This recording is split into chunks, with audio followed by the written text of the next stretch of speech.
사도행전 25장 4절에서 6절까지의 말씀을 저와 여러분이 교독하도록 하겠습니다. 베스도가 대답하여 바울이 가이사랴에 고유된 것과 자기도 멀지 않아 떠나갈 것을 말하고 또 이르되 너희 중 유력한 자들은 나와 함께 내려가서 그 사람에게 만일 옳지 아니한 일이 있거든 고발하라 하니라. 6절 같이 읽겠습니다. 베스도가 그들 가운데서 8일 혹은 10일을 지낸 후 가이사랴로 내려가서 이튿날 재판 자리에 앉고 바울을 데려오라 명하니. 아멘. 하나님께서 역사의 주관자 되심을 믿습니다. 우리의 인생을 돌보아 주시옵소서. 예수 그리스도의 이름으로 기도드립니다. 아멘. 새로 총독이 바뀌었습니다. 총독 벨릭스가 몇 년 동안 이제 자기 임무를 다 하고 그게 뭐 어떻게 되는지는 알 수가 없습니다만 어쨌든 총독이 벨릭스에서 지금 베스도로 바뀌었습니다. 이 둘의 차이가 있다고 제가 새벽에 말씀을 드렸는데 벨릭스는 바울에게 좀 친화적입니다. 그래서 바울을 뭐 죽이려는 음모를 세우거나 이러지 않고 오히려 좀 돈에 대한 탐심으로 돈을 얻고자 하고 뭐 어떤 의도인지 뭐 좋은 의도는 아니라고 볼 수 있는데 어쨌든 바울에게 가서 하나님의 말씀도 듣기도 하고 뭐 예수의 도를 듣기도 하고 그렇게 하는데 지금 베스도는 전혀 그렇지 않습니다. 새로 부임한 베스도는 지금 뭐 하려고 그러냐면 바울을 죽이려고 하고 있습니다. 뭐 자기가 주도적으로 한 건 아니지만 이 유대인들의 계획에 동참하여 바울을 좀 넘겨주려고. 그 이유는 무엇이냐? 유대인들의 환심을 얻기 위해서 뭐 그렇게 하는 것입니다. 뭐 정치적인 이유라고 볼 수 있는데 이렇게 베스도와 그리고 벨릭스는 차이가 있습니다. 그러니까 지금 물론 뭐 하나님께서 역사의 주관자시지만 현상으로만 보면 바울에게는 그렇게 좋지 않은 상황이 펼쳐지는 것입니다. 왜냐하면 자기를 옹호하고 지지하는 사람이 아니라 자기를 배척하고 심지어 배척하는 정도가 아니라 자기를 없애는데 공범이 돼가지고 함께 하려는 총독이라면 대단히 높은 사람 아닙니까? 힘이 있는 권세자가 자기를 이제 없이 하는데 동참하고 있는 이런 상황 가운데 있으니까 좀 답답한 상황이 되죠. 그러나 우리가 뭐 어떤 상황이 생겨도 우리가 겁낼 것이 없습니다. 왜냐하면 하나님께서 역사의 주관자 되셔서 뭐 이런 일이 생기든 저런 일이 생기든 하나님께서 지켜주시고 돌보아 주시기 때문에 아무 염려할 필요가 없어요. 그러니까 우리의 상황 가운데 이제 하자면 뭐 대통령이 바뀌든 또 경제적인 어려움이 있든 물론 뭐 그 어려움이 사실 우리에게 실제적인 고통이죠. 고통이 없는 건 아닙니다. 제가 고통이 없다고 말씀드리는 것이 아니에요. 문제가 없다고 말씀드리는 것이 아니에요. 여전히 문제가 있죠. 지금 여전히 가이사랴에 잡혀 있지 않습니까? 어려움은 있는데 그러나 생명을 없이 할 수는 없는 것입니다. 왜냐하면 하나님께서 지켜주시니까요. 우리의 삶에 주관자 되신 하나님이 계시기 때문에 지금 이러한 상황이 되든 저러한 상황이 되든 하나님께서 지키시고 돌보아 주신다. 이게 바울의 삶인 것입니다. 왜 그러면 바울을 지켜주셨냐? 바울에게 사명이 있기 때문에 바울이 이방인 가운데 복음을 증거하기 위한 이런 사명을 감당하였습니다. 이방인의 사도로 또 권세자들 앞에서 복음의 증인되어서 지금 이러한 사역을 감당하기 위해서 하나님께서 바울을 지켜주신 것이에요. 마찬가지로 우리에게도 이 땅에 사명이 있다는 것입니다. 그러면 하나님께서 우리를 지켜주시고 돌보아 주시는 것입니다. 오늘 말씀 하나씩 한번 보도록 하겠습니다. 베스도가 대답하여 바울이 가이사랴에 구류된 것과 자기도 멀지 않아 떠나갈 것을 말하고, 이 가이사랴에 뭐가 있냐면 총독 관저가 있습니다. 그 전에 이제 원래 헤롯 대왕이 이제 헤롯 궁으로 쓰였는데 이 헤롯 궁이 뭐 자기가 지었다기보다 이제 왕에게 황제에게 바치려고 이렇게 한 건데 어쨌든 이 공간을 누구를 위해 쓰냐면 총독을 위해서 쓰고 있는 것이고, 이 가이사랴 헤롯궁에 2년 동안 이태라고 나와 있는데 2년 동안 지금 갇혀 있습니다, 바울이. 근데 지인들은 이제 왕래할 수 있고 본인은 이제 계속 갇혀 있는 상황인 것이죠. 그래서 가이사랴에 있고 그 뒤에 이제 자기도 멀지 않아 떠나간다는 말은 뭐 어디를 떠나간다는 얘기가 아니고 지금 예루살렘에 와 있는 상황입니다. 예루살렘에서 지금 총독 베스도가 유대인들에게 뭐 이러하다 우리 좀 해가지고 이 얘기를 들어보니까 이제 바울을 없애고자 하니까 이제 그런 얘기 지금 오고 가는 상황에서 이런 얘기 하는 것입니다. 바울이 지금 가이사랴에 지금 2년 동안 갇혀 있고, 그 다음에 나도 이제 갈 텐데, 우리가 이렇게 해서 바울을 좀 없애보자, 뭐 이런 차원에서 지금 얘기를 주고받고 있는 상황인 것입니다. 자, 5절 말씀 보시면, 또 이르되 너희 중 유력한 자들은 나와 함께 내려가서 그 사람에게 만일 옳지 않은 일이 있거든 고발하라 하니라. 유력한 자들이라 그러면 권세자, 힘이 있는 자들이죠. 유대인 중에 힘이 있는 자들 누구 있습니까? 사내들인 공예예요. 이미 이런 일들이 발생이 됐죠. 천부장이 이미 사내들인 공예에 데리고 갔고, 그 이후에 총독 벨릭스에게도 고발했지 않습니까? 누구를 통해서요? 더둘로라는 연설가를 통해서 재판이 벌어졌지만 아무 성과를 이루지 못했죠. 이들 입장에서는 또 지금 재현되고 있는 것입니다. 그런데 아무 일이 생기지는 않은 것이죠. 그래서 고발하라 그렇게 이야기를 하는 겁니다. 6절 보시면 베스도가 그들 가운데서 8일 혹은 10일을 지낸 후, 10일 지냈다고 보시면 됩니다. 가이사랴로 내려가서 이튿날 재판 자리에 앉고 바울을 데려오라 명하니. 그러니까 또다시 총독 주체를 해가지고 재판이 열려집니다. 고발하면 재판을 하는 것이죠. 로마 시민권자에게는 재판을 받을 수 있는 권리가 있기 때문에. 그러면 또 더둘러 같은 사람이 나와가지고 또 고발하고 이렇게 또 이야기를 서로 공방하고 있지 않겠습니까? 또 바울은 자기의 이제 무죄를 이제 자기를 변호할 테고요. 그래서 지금 예루살렘에 위에 있다 보니까 예루살렘에서 내려간다고 합니다. 위치상으로는 위에 있어요. 예루살렘에 여기 있고 가이사랴는 위에 있습니다. 그래서 거기 가서 이제 재판이 10일 후에 또다시 재판이 열리게 되는 이런 상황을 우리가 보게 되는 것입니다. 그런데 우리가 바울에게는 아까도 말씀드렸다시피 바울에게는 좀 위기일 수 있습니다.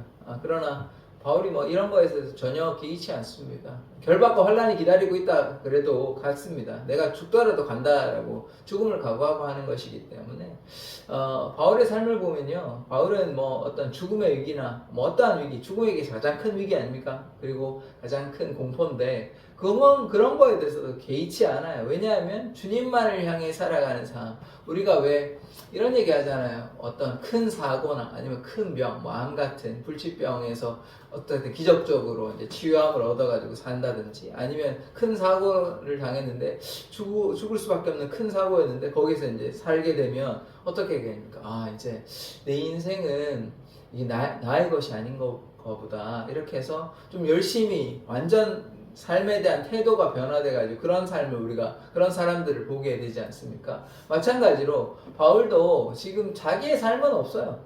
자기는 이미 옛 자아는 죽었어요. 그러니까 이전에 예수님 박해하고 자기 마음대로 살고 그때도 자기 마음대로 산다고 볼기는 힘들고 어쨌든 열심을 가지고 살았지만 방향은 바르지 않았지만 어쨌든 과거의 바울은 죽었어요. 그럼 지금 누가 있냐? 예수님을 따라가는 바울밖에 없습니다. 그러니까 죽고 살고 이런 거에 대해서 물론 그게 생명이 중요한 거긴 하지만 주님을 위해서 살아간다는 것이죠. 그러니까 어떠한 상황에 대해서 크게 흔들리지 않고 개의치 아니하고 어떠한 상황에서도 주님만을 향해 나아가는 삶인 것입니다. 그래서 이런 지금 총독 베스도가 음모를 꾸며가지고 같이 동참해가지고 바울을 죽이려고 하지만 우리가 겁낼 것이 없습니다. 왜냐하면 하나님께서 지켜주시고 보호하여 주십니다. 모든 환난에서 우리를 지켜주시는 것입니다. 물론 우리 바울도 지금 나중에 순교하거든요. 그런데 이게 하나님께서 그들을 내버려 두신 것이 아니죠. 보호하고 지켜주셨지만 이들의 강한 믿음의 선택 아닙니까? 이들이 도망가려고 그러면 도망갈 수도 있습니다. 그냥 엄한 데 가가지고 조용히 살 수도 있어요. 그런데 그렇게 하지 않죠. 왜냐하면 주님을 부끄러워하지 않는 것이에요. 하나님 앞에서 우리가 예수님을 부끄러워하거나 하나님을 부끄러워하면 아버지 앞에서 예수님도 우리를 부끄러워하고 우리를 부인하십니다. 이게 무서운 말이에요. 그래서 바울은 결코 그러지 않았습니다. 어떤 위기 가운데서도 하나님을 부끄러워하거나 예수를 부끄러워하거나 부인하지 않았습니다. 이런 삶을 우리가 살아야 하는 것이에요. 그러면 어떻게 됩니까? 하나님께서 우리를 지켜주신다는 것이에요. 그러니까 이 땅에서 뭐 순교자의 삶이 있을 수 있죠. 뭐 전부 다 그런 건 아니지만, 그러나 우리가 무엇을 또 바라봐야 합니까? 영생이 기다리고 있어요. 그리고 순교자는 다 그런 거 아닙니다. 굉장히 제한적인 일부의 사람들만 하죠. 근데 우리에게 이제 적용을 해 보자면, 물론 뭐 믿음이 튼튼하고 믿음이 강하신 분들, 하나님을 사랑하는 자들은 순교에까지 이룰 수 있죠. 그거가 참 귀한 사랑이지만, 그건 너무 이렇게 적용하면 너무 부담스러우실 테고, 그것까지는 아니더라도 우리의 삶이 다 순교로 가는 것이 아니라, 우리의 삶에 어떤 위기나 고난이 있을 때 우리가 하나님을 향해 나아간다면 하나님께서 우리의 삶을 지켜주신다는 것입니다. 하나님은 너를 지키시는 자입니다. 모든 환난에서 면케하시는 자입니다. 이것을 우리가 기억하기를 원합니다. 하나님께서 우리의 아버지 되시기 때문에 우리가 그 하나님을 믿고 신뢰하는 자 되기를 원합니다. 그러하면 하나님의 사역은, 하나님의 일은 분명히 나타납니다. 거기에 하나의 필요한 요소가 있어요. 하나 필요한 요소, 중요한 요소가 있습니다. 뭐가 있냐면 순종이 필요합니다. 순종. 바울이 만약에 순종하지 않았다면, 이방인의 사도, 권세자들 앞에 서는 거, 지금도 보십시오. 만약에 예루살렘에 올라가면 결박과 환란이 기다린다 이렇게 얘기해가지고, 바울이 그렇지 않았지만, 나는 겁난다, 이제 뭐 할 만큼 했다, 나 더 이상 이제 못하겠다 했으면 로마에 갔겠습니까? 가도 뭐 개인적으로 가고 뭐 복음 증거하는 일까지 아닐 수 있었을 겁니다. 그러니까 여기에 뭐가 있었어요? 순종이 있었지 않습니까? 순종이. 하나님께 순종할 때 하나님의 역사가 나타나는 것입니다. 순종하지 않으면 하나님의 역사는 나타나지 않아요.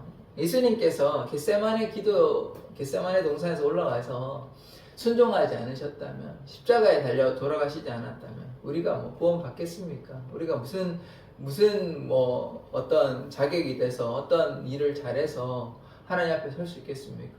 예수님도 순종하시고 바울도 순종했기 때문에 이러한 역사들, 하나님의 역사가 나타나는 것입니다.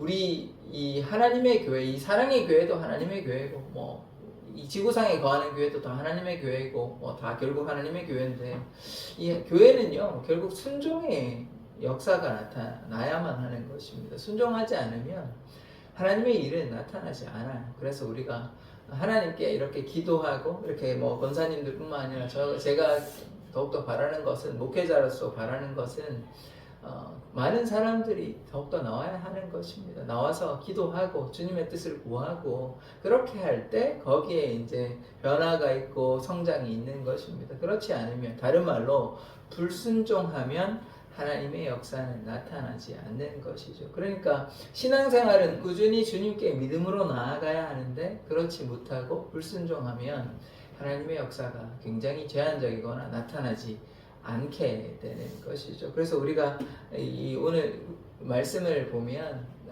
뭐 바울에게 이런 위기가 있고 뭐 고난이 있는 것처럼 보이지만, 바울은 순종의 삶으로 나아갔기 때문에 바울의 삶을 통해 하나님의 역사가 나타나는 것처럼 우리가 주님을 향해 믿음으로 나아가기를 원합니다. 이제 올해 표어를 주의 말씀대로 따라가자고 제가 정했었는데, 우리가 주의 말씀대로 순종하는 자 되어야 하는 것이에요.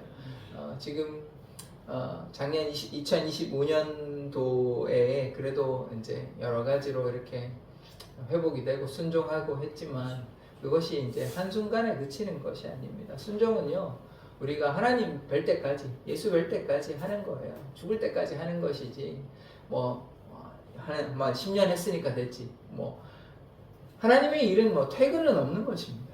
하나님의 일은 퇴근이 없는 것이에요. 뭐 명예퇴직도 없고요. 죽을 때까지 하는 거예요. 죽을 때까지. 우리가 힘이 있는 한 하는 것이지, 뭐 나이가 어떻다, 뭐 내 상황이 어떻다, 형편이 어떻다, 그러면 누가 하나님의 일을 합니까? 누가 하나님? 지금 죽음의 공포 때문에 나는 죽음이 겁나서 못하겠다 그러면 누가 하겠어요? 죽음이 가장 무서운 것 아닙니까? 핑계 대면 다 될 수 있어요. 나는 죽음의 공포 때문에 할 수 없다 그러면 누가 하나님의 일을 하는 것입니까? 할 수 있는 사람은 아무도 없어요. 핑계를 대면. 그래서 우리가 주님의 말씀에 순종하는 자들, 주님을 따라가기를 원합니다. 그러할 때 우리 사랑의 교회가 성장할 줄 믿습니다. 그것이 하나님의 뜻인 것이에요. 하나님께서 불가능을 가능케 하시는 분이잖아요. 그러면 하나님의 능력이 부족해서 그런 것이 아닙니다. 뭐가 부족하나요? 뭐가 없나요? 우리의 믿음이 부족하거나 우리가 순종하지 않아서 그런 거예요. 그러니까 우리 현실을 이제 우리가 우리의 상태를 이제 좀 점검하자면 사랑의 교회가 저도 마찬가지로 포함해서 부흥과 성장이 뭐 더디거나 잘 안 되는 이유는 무엇이냐면 우리가 주님께 온전히 순종하지 못한 것들이 있었다는 것이죠. 그래서 물론 뭐 권사님들이 참 많이 애를 쓰시고 했는데 뭐 여러 가지 이런 부분들이 있었죠. 그래서 뭐 단순히 그거 하나로 볼 수는 없지만 크게 보자면 하나님께 불순종하고 연약하고 이런 모습들이 우리 안에 있었다는 것입니다. 그러면 우리가 어떻게 해야 되냐? 주님 앞에 믿음으로 나아가고 순종해야 하는 것입니다. 자꾸 뭐 불평과 원망하고 뭐 이거 안 된다, 저거 안 된다 의심하지 말고 불신하지 말고 믿음으로 주님의 그 선하심을 바라보고 나아갈 때 하나님께서 역사하시는 것이에요. 자, 제가 요거만 말씀드리고 마칠게요. 제자들이요 3년간 따라다녔잖아요. 3년 혹은 3년 반이라고 얘기하는데 예수님의 얼마나 많은 기적들을 보았습니까? 죽은 자도 살아나는 거. 나인성의 과부, 그 다음에 야이로의 딸, 회당장의 야이로의 딸, 죽은 야이로의 딸도 살아나는 거 봤죠. 그래서 뭐 죽은 나사로가 살아나는 거 봤죠. 죽은 사람만 살아나는 게 3명 이상입니다. 그런데 기적도 체험하고 또 심지어 베드로나 그 다음에 세 사람 베드로 그 다음에 야고보 요한 이 사람은 변화산에 가가지고 하나님 예수님께서 이렇게 막 놀랍게 변화되는 신비한 체험도 했고 놀라운 이런 기적적인 역사들을 많이 보았음에도 불구하고 예수님께서 잡히시던 밤에 어떻게 됐습니까? 다 도망갔죠. 그러니까 한 3년이라고 보면 우리 신앙생활로 보면 한 30년 느낌 아니겠습니까? 왜냐하면 같이 살았으니까. 우리는 뭐 이렇게 한다고 뭐 같이 예수님과 뭐 매일 같이 하진 않잖아요. 그러니까 한 30년 정도 우리가 신앙생활 해도 어떻게 됐습니까? 도망갔다는 거예요.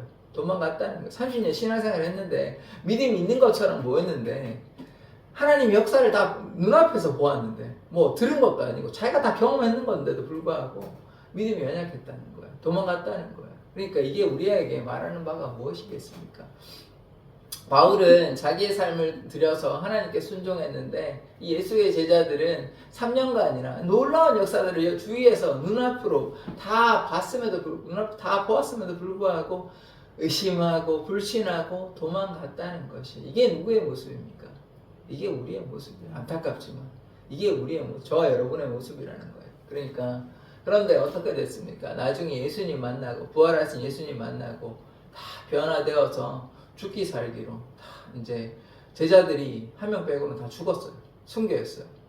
30년의 신앙생활을 했는데도 물거품밖에 안 되는 도망가는 그런 나약한 신앙생활인데 부활하신 예수님 만나니까 믿음이 단단해져가지고 자기의 생명을 던져버립니다. 그 차이가 무엇일까요? 그러니까 믿음이 자라지 않으면 순종할 수 없다는 것이에요. 3년 동안 다녀도 이게 거의 헛된 믿음이라고 얘기해도 과언이 아닐 정도로 베드로 어떻습니까? 3번이나 부인하잖아요. 내가 주님을 위해서 죽겠다. 제자들이 뭐라고 얘기했냐면 내가 주님을 위해서 죽겠다 얘기했습니다. 다 그 사람들이. 그거 다 거짓말 아니에요. 그런데 그러니까 이 믿음이 얼마나 초라한 거예요. 말로는 내가 당신을 위해서 예수님을 위해서 죽겠다 얘기해놓고는 다 거짓말쟁이들 아닙니까? 그러니까 우리의 믿음이 이렇다는 거예요. 내가 주님 사랑합니다. 내가 주님을 위해 살겠다 그렇게 얘기해놓고 30년의 신앙생활 그렇게 길게 해놓고 정작 고난이 닥치니까 정작 예수님이 잡히시던 밤에 우리 주님 부인하면 어떻게 되는 것입니까? 그런데 부활하신 주님 만나니까 주님의 이 말이 진짜구나. 주님께서 부활하셨구나. 이걸 우리가 깨닫게 되니까 그들이 깨닫게 되니까 주님을 위해 살게 되지 않습니까? 그래서 우리가 이렇게 나약한 믿음 가지는 자가 아니라 주님을 만나기를 원합니다. 주님 정말로 살아 계시니까 주님 만나서 변화되어서 주께 순종할 때 우리에게 하나님의 역사가 나타날 줄 믿습니다. 그래야하면 우리에게 하나님의 은혜가 임합니다. 그러면 우리의 삶의 변화가 나타나요. 그러면 사랑의 교회가 계속해서 지금 이렇게 나약한 모습으로 나아가서는 안 되는 것이에요. 그래서 우리가 기도하고 주님께 순종하고 복음을 증거하고 그럴 때 하나님의 역사가 나타나요. 그러니까 결국은 그 말이 무엇입니까? 순종의 역사가 있을 때 하나님의 은혜가 나타난다는 것이에요. 그러면 우리 제자들 아까 말씀드렸다시피 그렇게 예수님을 믿는다 사랑한다 했지만 뭐 간단히 얘기하면 거짓된 믿음 아닙니까? 연약한 믿음 아닙니까? 너무나 부족하잖아요. 다 도망가는 믿음이니까요. 그런데 우리가 그렇게 되어서는 안 되는 거 아닙니까? 주님 사랑한다면 주님을 향해 믿음으로 나아가야 하는 것 아닙니까? 그래서 우리의 신앙 고백들이 예수님께서 잡히시는 밤에 거짓된 고백이 되지 않기 위해서는 우리가 정말로 진실로 주님 앞에 믿음으로 나아가야 돼요. 그렇지 않으면 이 제자들과 같이 3년 동안 정말로 예수님과 함께하는 제자들도 이렇게 믿음이 연약해가지고 예수님을 배반하는데 우리는 어떻겠습니까? 지금 예를 들어 뭐 어떻게 될지는 알 수가 없으나 나중에 10년, 20년 안에 종말이 다가온다고 한번 생각해 보시자고요. 그러면 커다란 위기가 다가올 때인데 그때 우리가 신앙 제대로 붙잡고 나아갈 수 있겠습니까? 그렇게 3년 동안 예수님 바라봤던 제자들도 그 믿음이 연약해가지고 다 도망가 버리는데 제대로 신앙생활 안 하면 정말 소수의 사람만, 정말 믿음이 강직하고 정말 하나님을 사랑하는 사람만 남게 될 것입니다. 그렇지 않으면 다 알곡과 죽정이가 나눠지게 될 거예요. 하나님을 진실로 사랑하는 자들은 예수님을 부인하지 않고 어떤 역경이 있어도 바울과 같이 주님을 향해 나아가겠지만 그렇지 않으면 위기와 고난 가운데 문제와 어려움 가운데 주님을 배반하는 그 제자들의 모습과 같이 될 것이에요. 그래서 우리가 주님 사랑하기를 원합니다. 주님 사랑하야만 진실로 사랑하는 자만 구원함을 받습니다. 그냥 말로 주여 주여 내가 사랑합니다. 내가 주를 위해 죽겠습니다. 말로 하는 거 다 소용없는 것이에요. 거짓된 고백인 거예요. 그러니까 진실로 우리의 마음으로 우리의 삶을 통해 주님을 사랑하는 자 되기를 원합니다. 그러할 때 우리의 삶에 하나님의 역사가 나타나고 그러할 때 하나님의 기적의 역사, 은혜의 역사가 나타나지 그냥 우리의 입으로만 그냥 그렇게 하는 거는 그냥 좀 심하게 얘기하면 거짓된 고백에 불과한 것입니다. 제자들이 내가 주를 위해 죽겠다고 다 얘기했지만 거짓된 고백 아닙니까? 다 도망가 버렸잖아요. 그 고백이 무슨 의미가 있습니까? 그냥 그건 진실이 전혀 섞여 있지 않는, 그 당시에는 뭐 진실이라고 얘기하지만 실제로 문제가 닥쳤을 때 다 도망가 버렸지 않습니까? 근데 바울은 어떻습니까? 결박과 환란이 기다리고 죽음의 위기가 앞에 있지만 가는 거예요. 왜냐하면 진실로 주님을 사랑하니까. 그래서 두 가지 다른 모습을 보게 되잖아요. 제자들의 도망간 제자들의 모습과 바울은 어떠합니까? 죽기까지 주님께 순종하는 모습. 이게 우리에게 말하는 바가 무엇입니까? 우리는 도망간 제자들을 선택하실 겁니까? 아니면 바울처럼 어떤 역경이 있어도 주님을 향해 나아가겠습니까? 그래서 신앙생활이요, 뭐 어떤 타협이나 어떤 대강하는 이런 것이 아닙니다. 우리의 생명을 걸고 우리의 삶을 걸고 주님께 나아가야 되는 것이지 적당히 뭐 이렇게도 되고 저렇게도 되고 그런 것이 결코 아닙니다. 결코 아니에요. 그것이 사도행전에서 또 바울이 우리에게 이야기하는 것입니다. 그렇다면 우리의 신앙생활이 그냥 뭐 누구의 말처럼 그냥 종교에 그치는 거나 종교 생활이 되지 않기를 원합니다. 우리의 삶을 들여서 바울에게는 지금 자기 삶이 없어요. 주님밖에 없어요. 지금 남아있는 거는.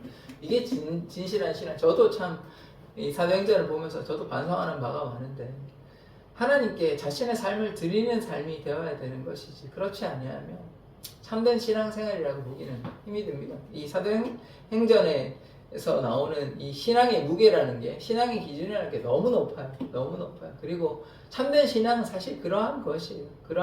그냥 적당히 이것도 하고 저것도 하고, 그것은 뭐 신앙이 없는 사람들한테는 그렇게 이야기할 수 있지만 성경이 정말로 이야기하는 것은 생명과 그리고 주님 사랑하라는 거예요. 그게 진실한 신앙인 것이지 그냥 적당히 타협해서 신앙하거나 그냥 내가 이 정도 했으니까 됐다고 이렇게 생각하는 것은 자기 만족의 신앙이 불과한 것이지, 좀 심하게 얘기하면 그냥 그건 종교생활에 불과한 것입니다. 참된 신앙생활은 나는 죽어야 돼.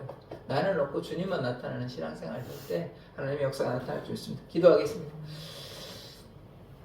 하나님, 바울은 어떠한 역경과 고난 가운데서도 좌절하지 않고 주님을 향해 믿음으로 나아갔습니다. 우리도 이 바울과 같이 주님을 향해 믿음으로 나아가는 자 되기를 원합니다. 제자들은 예수님께서 잡히시던 밤에 도망갔습니다. 예수님과 함께 죽겠다고 그렇게 다짐하였지만 그들의 연약함으로, 그들의 부족함으로 도망가였습니다. 우리의 삶은 어떠합니까? 주님께 우리의 삶을 내어놓지 못하고 우리가 욕심부리고 세상 가운데 방황하며 살 때가 많이 있지 않습니까? 하나님, 우리의 연약함을 주님 앞에 고아오니 용서하여 주시고 우리가 온전히 주님을 향해 믿음으로 나아가는 자 되게 하여 주시옵소서. 감사드리며 예수 그리스도의 이름으로 기도드립니다. 아멘.